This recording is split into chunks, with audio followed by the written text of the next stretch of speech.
الحمد لله رب العالمين الرحمن الرحيم اهدنا الصراط المستقيم صراط الذين أنعمت عليهم غير المغضوب عليهم عجل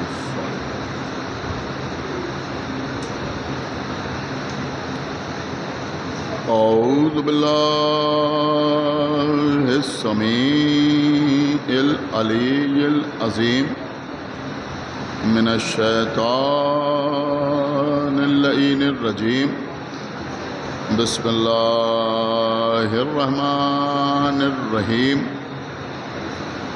الحمد لله الذي هدانا لهذا وما كنا لنهتدي لولا أن هدانا الله لقد جاءت رسل ربنا بالحق الصلاة والسلام على صاحب الدين والإسلام والحل والحرام والركن والمقام والصلاة والصيام والسجود والقيام والشريعة والأحكام والحجة والبرهان والمحبة والعرفان والحق والبيان والكتاب والقرآن سيدنا ونبينا وشفيعنا ومولانا ومولى الثقلين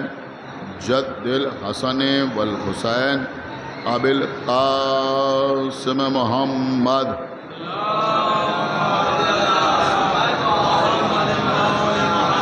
وعلى أهل بيته الطيبين الطاهرين المعصومين المظلومين المنتخبين المنتجبين الذين أذهب الله عنهم الرجس وطهرهم تطهيرا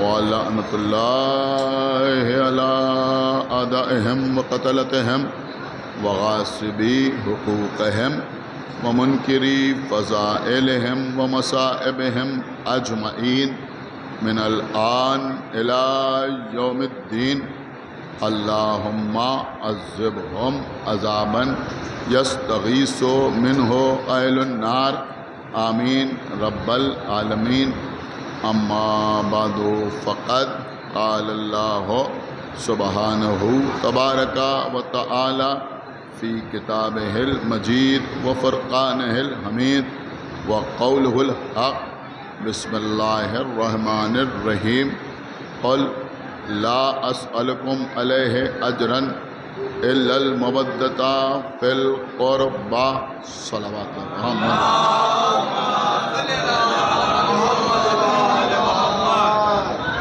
حضرات یہ سورہ مبارکہ شورا کی 23ویں آیہ مبارکہ ہے جس کو ہم اور آپ آیہ مودت کے نام سے جانتے ہیں۔ ارشاد اقدس الہی ہو رہا ہے اپنے حبیب کو مخاطب کرتے ہوئے کہ قل یعنی کہہ دو لا اسألکم علیہ اجرن کہ میں تم سے اجر کے طور پر اجرت کے طور پر کوئی سوال نہیں کرتا الا المودۃ فی القربی سوا اس کے کہ تم میرے قرابت داروں سے مودت اختیار کرو۔ عزیزوں مفسرین نے اس آیت کی شان نزول یہ بیان کی ہے کہ بعض کلمہ پڑھنے والوں کے ذہن میں یہ بات آئی کہ پیغمبر نے ہمیں سیدھا راستہ دکھایا ہے، ہمیں جہنم کی آگ سے بچایا، ہمیں بت پرستی کی لعنت سے نجات دی، وحدہ لا شریک کے آگے سر جھکانے کا سلیقہ عطا فرمایا۔ ہم ذلیل تھے، ہمیں عزیز کیا، ہم گمراہ تھے، ہمیں ہدایت دی۔ لہذا ہمارا یہ فریضہ ہے کہ ہم پیغمبر اسلام نے جو اس سلسلے میں محنتیں کیں، کاوشیں کیں، اس کی کچھ اجرت ادا کریں۔ اپنے اعتبار سے انہوں نے بڑی بڑی کشتیوں میں جواہرات، درہم و دینار سجائے اور ان کو لے کر پیغمبر کی خدمت میں حاضر ہوئے۔ پیغمبر نے پوچھا کہ یہ کیا ہے؟ تو انہوں نے کہا کہ یہ آپ کا اجر رسالت ہے۔ اس سے پہلے کہ پیغمبر اسے قبول کرتے یا رد کرتے، قرآن کی یہ آیت نازل ہوئی کہ ان سے کہہ دو کہ میں تم سے اجر رسالت کے سلسلے میں کوئی سوال نہیں کرتا سوائے اس کے کہ تم میرے قرابت داروں سے مودت اختیار کرو۔ دیکھیے، اگر اللہ یہ کہتا کہ ان سے کہہ دو کہ میں اجر رسالت کے طور پر یہ نہیں چاہتا جو تم لے کے آئے ہو، بلکہ تم میرے قرابت داروں سے مودت اختیار کرو، تو لوگوں کو یہ غلط فہمی ہو سکتی تھی کہ وہ جو کچھ لے کے آئے تھے وہ ناکافی تھا۔ لہذا اللہ نے کہا کہ ان سے کہہ دو کہ مجھے یہ نہیں چاہیے، اس سے بہتر ہے کہ تم میرے قرابت داروں سے مودت اختیار کرو۔ تو اس بات کی گنجائش پیدا ہو جاتی کہ اگر اس سے زیادہ درہم و دینار لے کے آتے، اگر اس سے زیادہ ہیرے اور جواہرات لے کے آتے، یا اس سے زیادہ اجرت کے طور پر مال دنیا لے کے آتے، تو شاید پیغمبر قبول کر لیتے۔ لیکن آیت کا مزاج یہ ہے کہ ان سے کہہ دو کہ میں اجر رسالت کے طور پر کچھ نہیں چاہتا سوائے اس کے کہ تم میرے قرابت داروں سے مودت اختیار کرو۔ اس کا مطلب یہ ہوا کہ اگر تم ساری کائنات لے کے آ جاؤ تب بھی جواب وہی ہے کہ میں کچھ نہیں چاہتا سوائے اہل بیت کی محبت کے۔ تو ایک بات تو سمجھ میں آ گئی کہ ساری مخلوق کی قیمت ایک طرف ہے اور محبت اہل بیت ایک طرف ہے۔ ایک صلوات پڑھیں بر محمد و آل محمد۔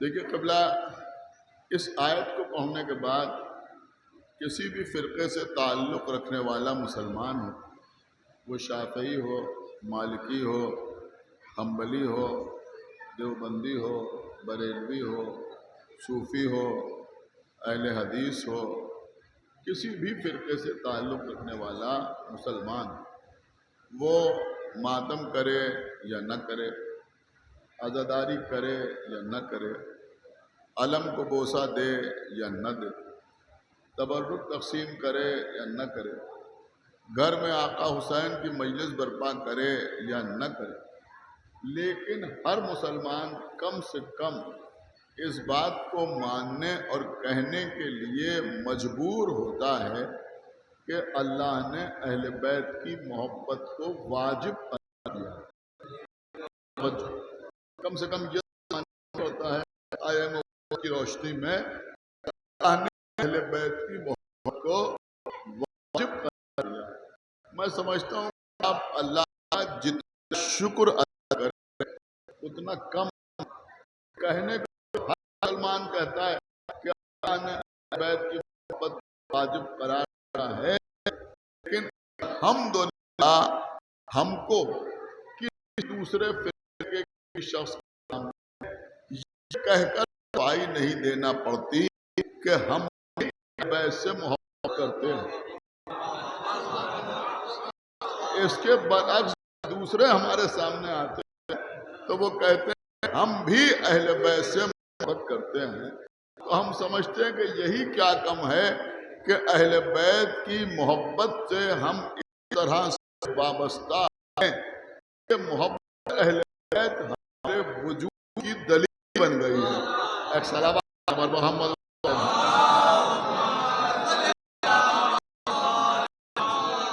ظاہر سی بات ہے، اسی محبت اہل بیت کے نتیجے میں یہ عدالت وجود ہے۔ سمپل سی بات ہے کہ جس کو جس سے محبت ہوتی ہے وہ اس کی خوشی میں خوش ہوتا ہے، وہ اس کے غم میں غم مناتا ہے۔ اب کسی کو اہل بیت سے محبت ہے تو وہ ان کی خوشی میں خوش ہوتا ہے، ان کے غم میں غم ہوتا ہے۔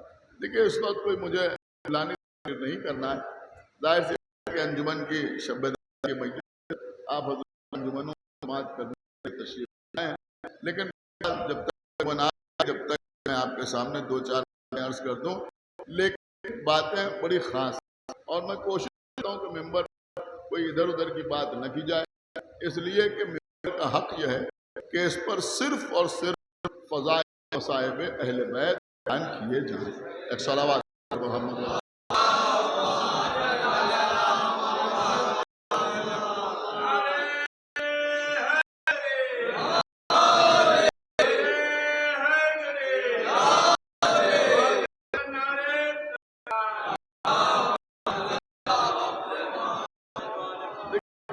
یہ جو امام حسین علیہ السلام ہے، اس کے سلسلے میں یعنی یہ عزاداری، یہ مقام، یہ مجلس، یہ سوزخانی، پیش خانی، وہاں خانی، یہ زرزنی، یہ تبرک کا تقسیمہ، یہ عدم، یہ تعارف، یہ گہرا، یہ زلجنا، سب یہ ارکان عزاداری ہیں۔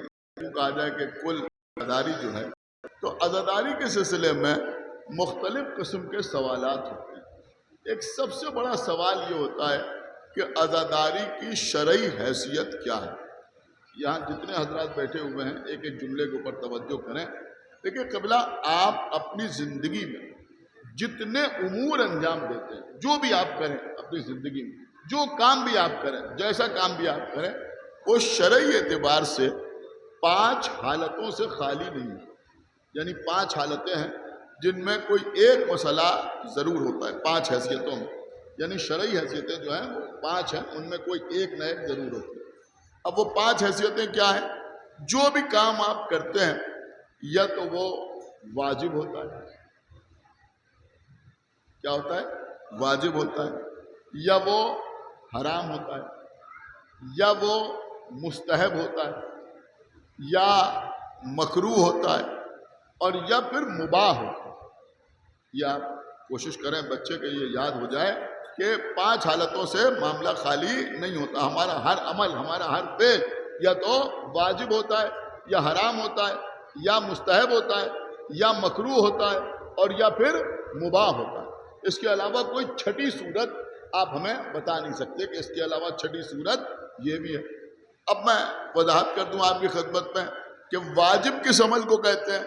کب واجب اس عمل کو کہتے ہیں کہ جس کے کرنے میں ثواب ہے اور نہ کرنا گناہ ہے۔ مثلا نماز اگر آپ پڑھیں گے تو آپ کو اجر ملے گا، اگر آپ نہیں پڑھیں گے تو گناہ گار ہوں۔ مثلا روزہ یہ واجب ہے، آپ رکھیں گے تو آپ کو اجر ملے گا، نہیں رکھیں گے تو آپ گناہ گار ہوں گے۔ اگر آپ مستطیع ہیں تو آپ پر حج واجب ہے، آپ حج کے لیے جائیں گے تو اجر حاصل ہوگا، نہیں جائیں گے تو آپ گناہ گار ہوں گے۔ میری بات سمجھ رہے ہیں آپ؟ تو اس کو کہتے ہیں واجب۔ حرام جو ہے وہ واجب کی ضد ہے، بالکل واجب کے برعکس ہے۔ حرام ان امور کو کہتے ہیں کہ جن کے کرنے میں گناہ ہے اور نہ کرنے میں اجر ہے۔ سمجھ رہے ہیں آپ؟ جیسے مثلا شراب پینا، مثلا جوا کھیلنا، مثلا غیبت کرنا، مثلا جھوٹ بولنا۔ سمجھ رہے ہیں آپ؟ تو یہ چیزیں جو ہیں یہ کیا ہیں کہ یہ حرام ہے۔ تو جو عمل حرام ہے اس کے کرنے میں گناہ ہے اور نہ کرنے میں ثواب ہے۔ تو 2 حالتیں تو یہ ہو گئیں۔ اس کے بعد آتا ہے مستحب۔ مستحب ان اعمال کو کہتے ہیں کہ جن کے کرنے میں ثواب ہے، لیکن نہ کرنے میں کوئی گناہ نہیں ہے. آپ نے میری بات سمجھی؟ جن کے نہ کرنے میں ایک صلوات اور پڑھیں بر محمد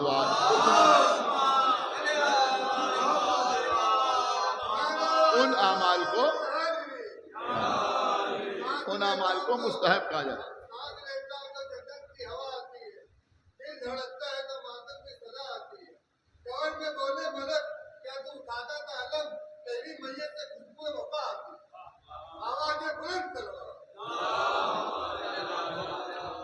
تو مستحب وہ اعمال ہیں کہ جن کے کرنے میں ثواب ہے اور جن کے نہ کرنے میں کوئی گناہ نہیں ہے.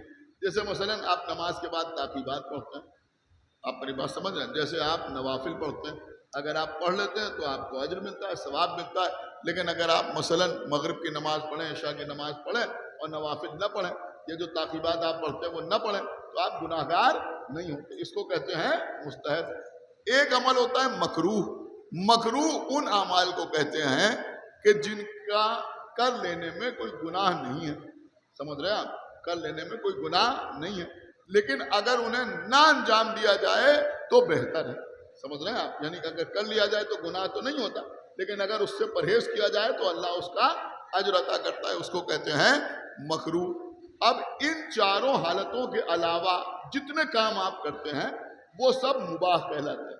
یعنی مباح ایسے اعمال کو کہتے ہیں کہ جن کے کرنے میں کوئی ثواب نہیں ہے، نہ کرنے میں کوئی عذاب نہیں ہے. ان کو کہتے ہیں مباح. مباح کا مطلب آپ سمجھے؟ مباح کا مطلب یہ کہ آپ کو کھانا کھانا ہے. اب آپ ویجیٹیرین کھائیں یا آپ نان ویج کھائیں، سمجھ رہے ہیں آپ روٹی کھائیں یا آپ چاول کھائیں، اس وقت آپ اس رنگ کا کپڑا پہنیں یا اس رنگ کا لباس پہنیں، آپ کرتا پائجامہ پہنیں یا پینٹ شرٹ پہنیں، یہ سارے معاملات جو ہیں وہ مباح ہیں. مباح کا مطلب یہ ہوا کہ اس میں نہ کوئی گناہ ہے نہ کوئی عذاب ہے. آپ کو جیسے دل چاہے آپ کو لباس پہننا، اب جیسا لباس آپ کا جی چاہے ویسا آپ پہنیں، تو اس کو کہتے ہیں مباح. تو اب بحث اس بات پر ہوتی ہے کہ عزاداری کی شرعی حیثیت کیا ہے. اب دیکھیں جو سوال ہوتا ہے وہ دو طرح کا ہوتا ہے. ایک سوال تو وہ لوگ کرتے ہیں جو عزاداری نہیں کرتے، جو کھلم کھلا عزاداری کے مخالف ہیں، نہ ان کا ماتم سے کوئی تعلق ہے نہ ان کا مجلس سے کوئی تعلق ہے. سمجھ رہے ہیں آپ؟ جن کا عزاداری سے کوئی تعلق نہیں، وہ سوال کرتے ہیں.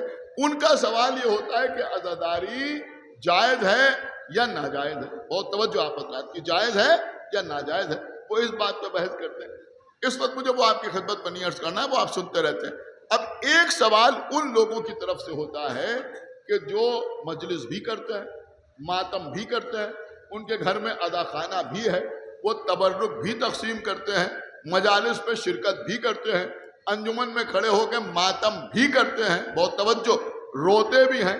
لیکن ان کا سوال یہ ہوتا ہے کہ عزاداری کی شرعی حیثیت کیا ہے.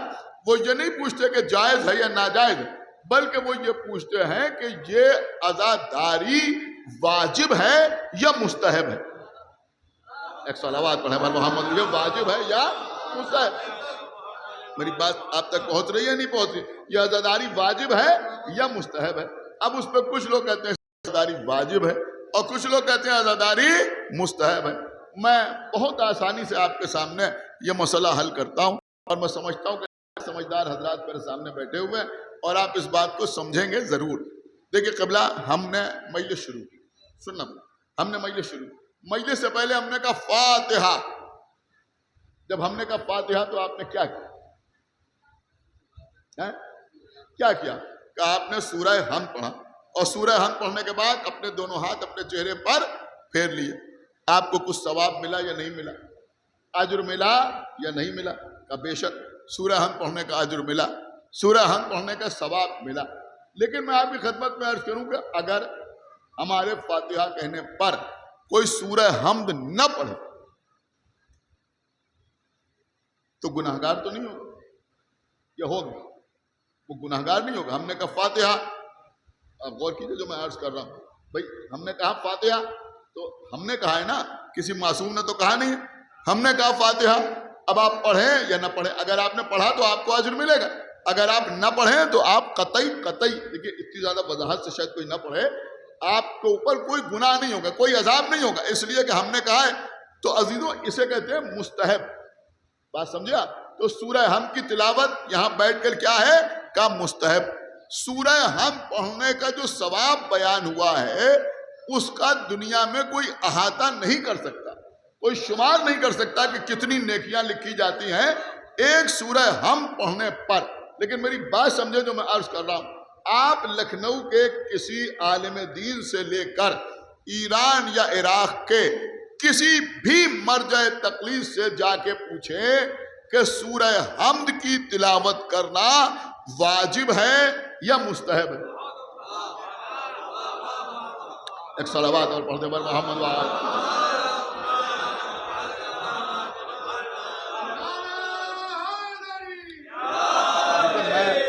پڑھے لکھے حضرات سے بات کر رہا ہوں، آپ مجھے بتائیے کہ یہ واجب ہے یا مستحب ہے؟ تو یہاں کا کوئی عالم دین ہوگا تو وہ آپ سے کہے گا کہ مستحب ہے، سمجھ رہے ہیں آپ؟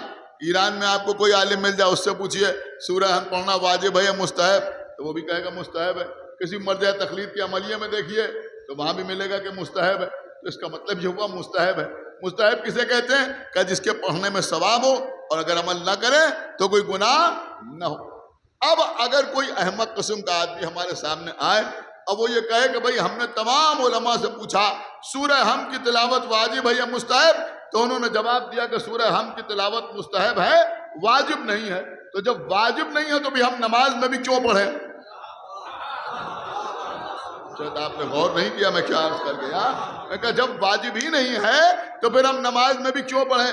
تو جواب دیا جائے گا کہ تم نے علماء سے مسئلہ ہی غلط پوچھا، تم نے یہ پوچھا کہ سورہ ہم پڑھنا واجب ہے یا مستحب، تو انہوں نے کہا مستحب ہے۔ تم ان سے یہ پوچھتے کہ نماز میں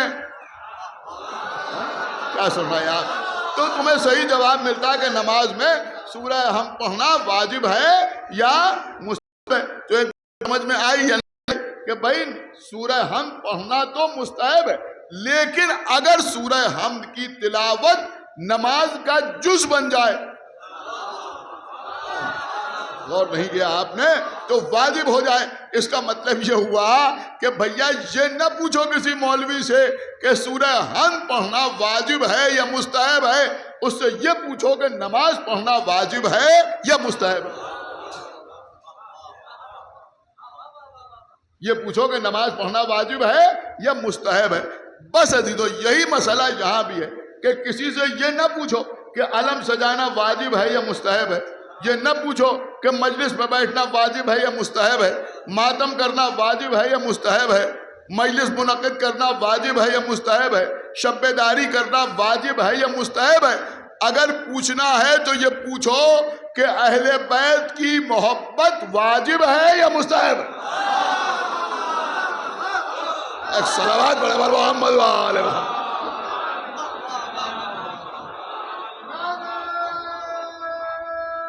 محبت اہل بیت جو ہے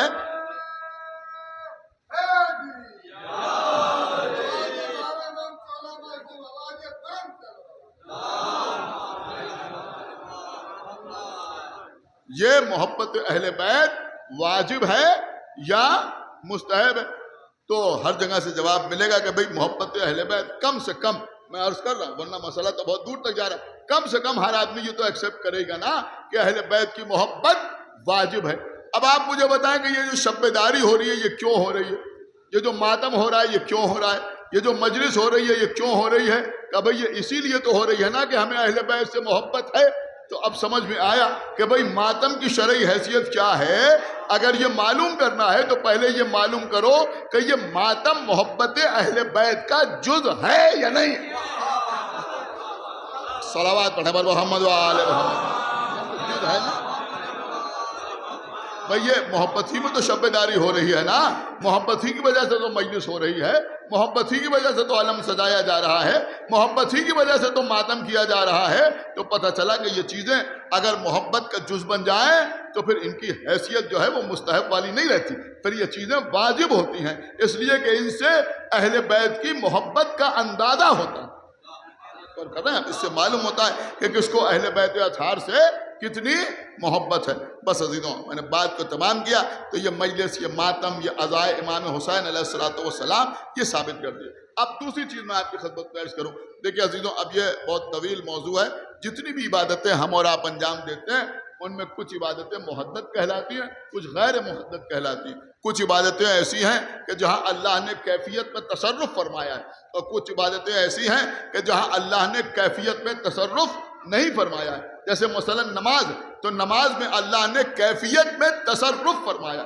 کیفیت میں تصرف کا مطلب کیا ہوا کہ جیسے بتایا گیا تمہیں ایسے ہی نماز پڑھنا ہے، ایسے ہی تمہیں نیت کرنا ہے، ایسے ہی تکبیرۃ الاحرام کہنا ہے، سمجھ رہے ہیں، ایسے ہی سورہ حمد کی تلاوت کرنا ہے، اسی طرح سے رکوع کرنا ہے، ایک رکوع کرنا ہے، 2 سجدے کرنا ہے۔ تم اپنی مرضی سے اس پہ رد و بدل نہیں کر سکتے، یہ تمہیں اختیار نہیں ہے کہ تم سجدے پہلے کر لو رکوع بعد میں کر لو، نہیں، رکوع پہلے کرنا ہے، سجدہ بعد میں کرنا ہے، جیسے بتا دیا گیا ویسے ہی تمہیں نماز پڑھنا ہے۔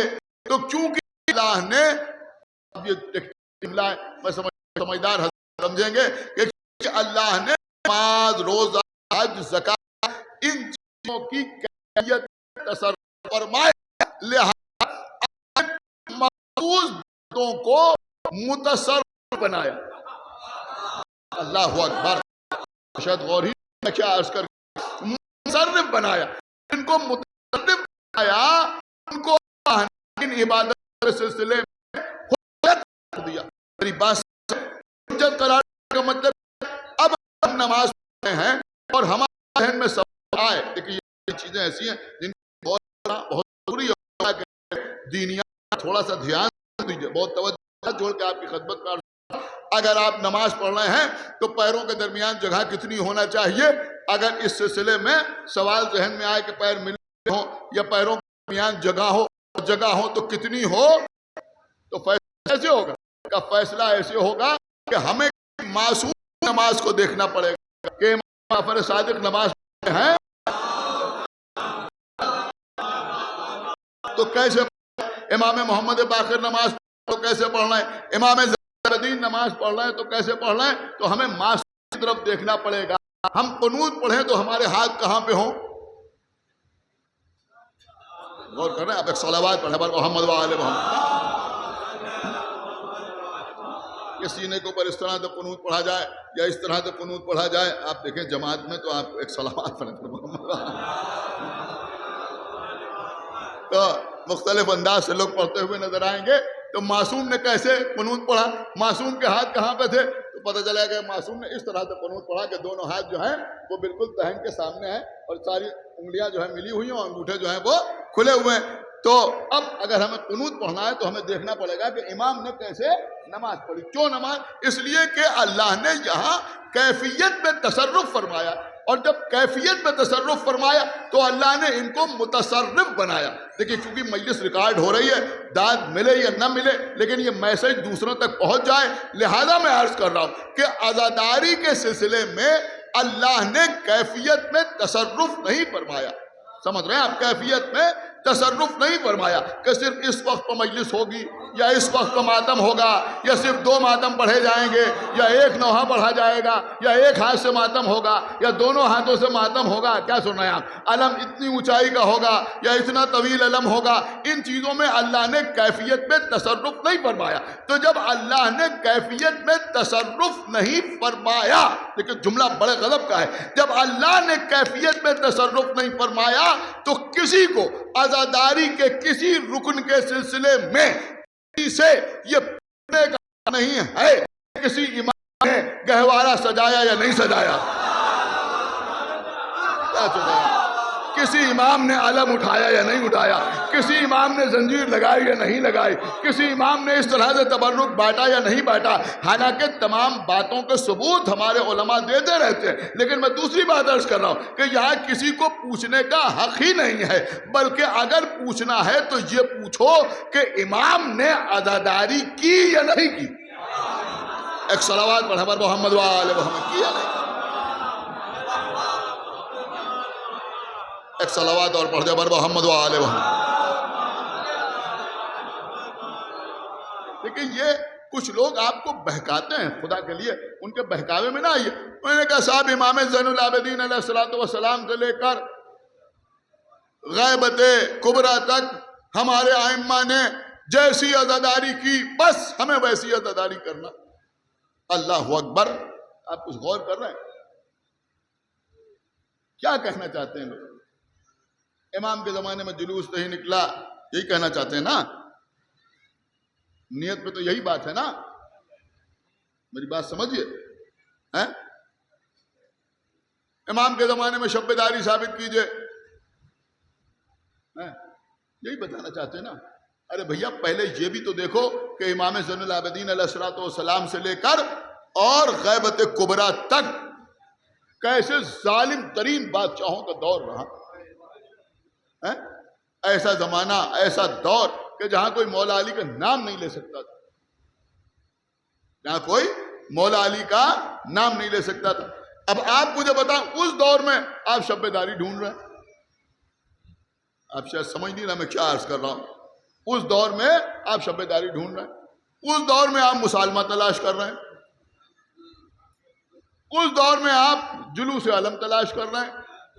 آپ غور نہیں کر رہے ہیں بھائی. اسی لیے تو اللہ نے یہاں کیفیت میں تصرف نہیں کیا. کیا عرض کر دیا بھائی؟ ایک صلوات پڑھیں ہمارے محمد والے. اسی لیے تو اللہ نے یہاں کیفیت میں تصرف نہیں کیا.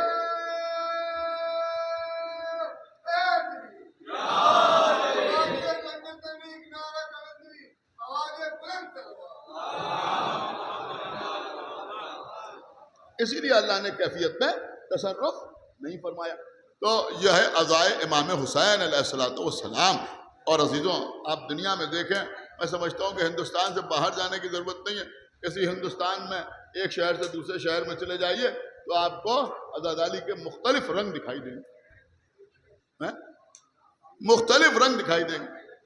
آپ نارتھ میں دیکھیے تو عزاداری کا انداز اور ہے، ساؤتھ میں جا کے دیکھیے تو عزاداری کا انداز اور ہے. اور عزیزوں یہ نارتھ اور ساؤتھ تو بہت بڑی بات ہے. میں آپ کی خدمت میں عرض کر رہا ہوں، آپ لکھنؤ میں رہتے ہیں، 100 کلومیٹر دور چلے جائیں تو شاید ماتم کا انداز بدل جائے.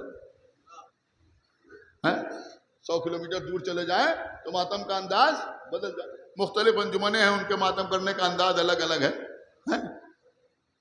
تو یہاں پر یہ مسئلہ تو ہے ہی نہیں کہ کوئی عزاداری کرے اور یہ سمجھے کہ جیسی ہم کرتے ہیں ایسی ہی دوسرا کرے. ایسا تو ممکن ہی نہیں. ہر جگہ عزاداری کا الگ الگ رنگ ہے. کیا غضب کا جملہ علامہ ضمیر اختر نقوی صاحب مرحوم نے، خداوند عالم ان کے درجات کو عالی کرے. اور دیکھیے عزیزوں، میں یہ بات آپ کے سامنے عرض ضرور کروں گا کہ اور اگر عرض نہ کی جائے تو شاید احسان فراموشی ہوگی کہ وہ ایسا واحد خطیب تھا جس نے پوری دنیا میں لکھنؤ کا تذکرہ کیا. ایک صلوات پڑھیں پر محمد وآلہ. میرے خیال میں اس اعتبار سے ہم نے کچھ بھی نہ کیا. ایک صلوات اور پڑھیں پر محمد وآلہ. یہ بات آپ ذہن میں رکھیں. بڑا غضب کا جملہ انہوں نے ارشاد فرمایا. انہوں نے فرمایا کہ ساری کائنات میں جتنے رنگ عزاداری کے نظر آتے ہیں کسی چیز کے نظر نہیں آتے. یہ بھی میں سمجھتا ہوں ایک معجزہ ہے کہ ہر جگہ الگ الگ انداز میں عزا امام حسین علیہ الصلوۃ والسلام منعقد ہو رہی. لیکن قبلہ میں یہ بھی ضرور عرض کروں گا آپ کی خدمت میں کہ ساری دنیا میں جو عزاداری ہو رہی ہے تو یہ ممکن ہے کہ کہیں تابوت اٹھایا جائے، کہیں نہ اٹھایا جائے، کہیں تعزیہ رکھا جائے، کہیں تعزیہ نہ رکھا جائے، کہیں گہوارہ سجے کہیں نہ سجے، کہیں ذوالجناح کی شبی نکلے کہیں نہ نکلے، کہیں لوگ ایک ہاتھ سے ماتم کریں کہیں 2 ہاتھ سے ماتم کریں، کہیں کھڑے ہو کے مجلس پڑھی جائے کہیں بیٹھ کے مجلس پڑھی جائے. یہ تو ممکن ہے کہ ان ساری چیزوں میں فرق ہو، لیکن یہ ممکن نہیں ہے کہ کہیں حسین کے عزادار ہوں اور عباس کا علم موجود نہ ہو. جہاں بھی امام حسین علیہ الصلوۃ والسلام کے عزادار ہوں گے وہاں غازی کا علم ضرور موجود ہے. یا پھر یوں بھی کہا جا سکتا ہے کہ آج عباس کے علم کے سائے میں عزا امام حسین علیہ الصلوۃ والسلام جاری و ساری. ہاں عزیزوں، رسول کے زمانے میں جناب سعد بن عبادہ کے ہاتھ میں بھی رسول کا علم رہا.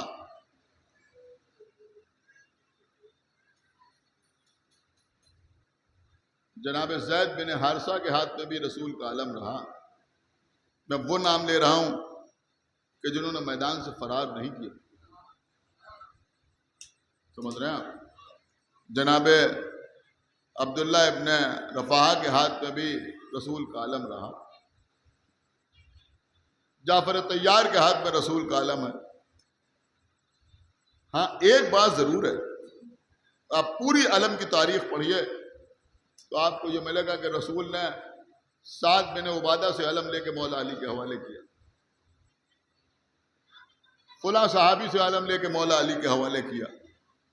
لوگ کہتے ہیں صاحب علم تو ان کے ہاتھ میں بھی رہا، ان کے ہاتھ میں بھی رہا، ان کے ہاتھ میں بھی رہا، لیکن ہم دوسری بات آپ کی خدمت میں عرض کر رہے ہیں کہ بھائی ایسی تو تمام مثالیں ہیں کہ رسول نے دوسروں سے علم لے کر مولا علی کو دیا، لیکن کوئی ایک مثال ایسی نہیں ہے کہ علی سے علم لے کے کسی اور کو دیا۔ ایک صلوات پڑھیں بر محمد و آلہ۔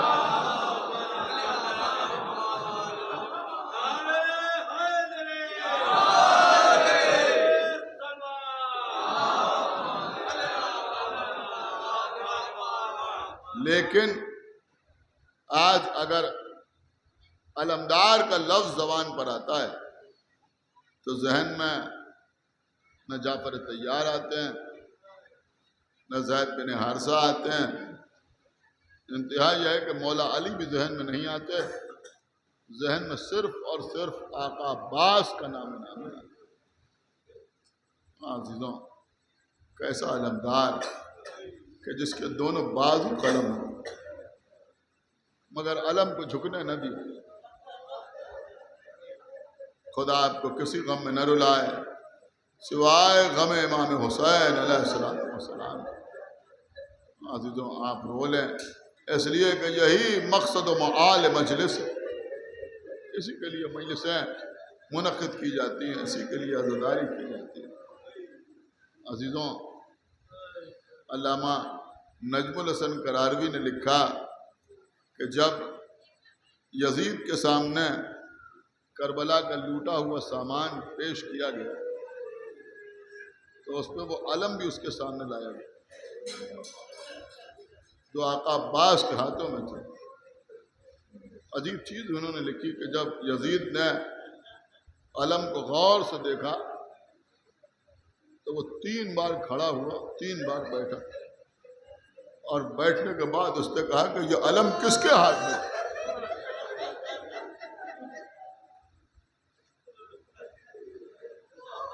تو اسے لوگوں نے بتایا کہ یہ علم حسین کے چھوٹے بھائی عباس کے ہاتھ میں تھا۔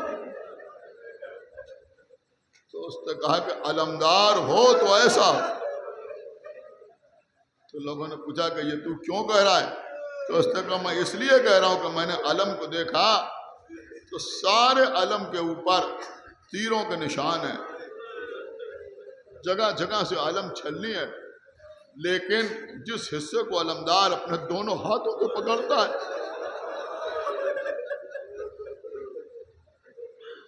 اس حصے کے اوپر ایک تیر کا نشان بھی نہیں۔ علمدار ہو تو ایسا جس نے اپنے ہاتھوں پر تیروں کو برداشت کیا لیکن علم کو صحیح و سلامت رکھا۔ عزیزوں یہ آقا عباس کربلا کا میدان ہے، واپس آ رہے ہیں، تیروں کی بارش ہو رہی ہے۔ تصور حسین زیدی صاحب نے کیا غضب کا فرمایا، وہ فرماتے ہیں تیر اتنے کھائے ہیں تشنگی چہرے پر، تیر اتنے کھائے ہیں تشنگی چہرے پر، دیکھ لے جو آئی چور چور۔ اللہ دیکھ لے نا چور چور ہو جائے۔ آپ بڑی آسانی سے سنتے ہیں کہ حضرت عباس آنکھ میں تیر لگا، سن لیتے ہیں آپ عباس آنکھ میں تیر لگا۔ کیا آپ نے غور کیا کہ عباس آنکھ میں تیر لگا بازو کٹنے سے پہلے نہیں، زندگی بھر رونے کے لیے کافی ہے، بازو کٹنے کے بعد کی آنکھ تیر لگا۔ اگر آپ بائک پر تیزی سے کہیں چلے جا رہے ہیں، ایک خاک کا چھوٹا سا ریزہ آپ کی آنکھ کے اندر چلا جائے تو فوراً کیا ہوتا ہے؟ آپ ایک ہاتھ سے اسٹیئرنگ چھوڑتے ہیں، اب وہ ہاتھ آنکھ تک آتا ہے، آنکھ کی حفاظت کے لیے، آنکھ کو بچانے کے لیے عزیزوں ہمارا ہاتھ فوراً آتا ہے اپنی آنکھ کی حفاظت کے لیے، لیکن کربلا کے میدان میں جب عباس کی آنکھ میں تیر لگا تو بازو قلم ہو چکے تھے۔ جزاک اللہ، مولا آپ کو سلامت رکھے۔ عزیزوں میں نے یہ روایت کسی کتاب میں نہیں دیکھی، کسی مقتل میں میں نے نہیں پڑھا، لیکن میں نے بزرگ اور مستند اور معتبر ذاکرین سے سنا ہے کہ ایک ذاکر تھے، سید تھے، مصائب پڑھنے میں بڑے مشہور تھے، بہترین مصائب پڑھتے تھے، اور جب مصائب پڑھتے تھے تو لوگ خوب گریا کرتے تھے۔ ایک دن سو رہے تھے، خواب میں دیکھا کہ سیاہ چادر اوڑھ کے بی بی زہرا تشریف لائے اور ان سے کہہ رہی ہیں اے میرے ذاکر، تو میرے لال کی مصیبت نہیں بیان کرتا؟ انہوں نے کہا کہ بی بی میں آقا عباس کے آقا حسین کے مصائب خوب پڑھتا ہوں۔ تو ان بی بی نے کہا کہ میں اپنے لال عباس کی بات کر رہا ہوں کہ میں ان کی مصیبت بھی پڑھتا ہوں۔ کہ کیا پڑھتا ہے؟ کہ میں پڑھتا ہوں کہ عباس کا داہنا بازو قلم ہوا۔ کہ بے شک عباس کا داہنا بازو قلم ہوا۔ اور کیا پڑھتا ہے؟ کہ میں پڑھتا ہوں کہ عباس کا بایاں ہاتھ کاٹ دیا گیا۔ کہ بے شک یہ ظلم بھی ہوا۔ اور کیا پڑھتا ہے؟ کہ میں پڑھتا ہوں کہ آقا عباس کی آنکھ میں تیر لگا۔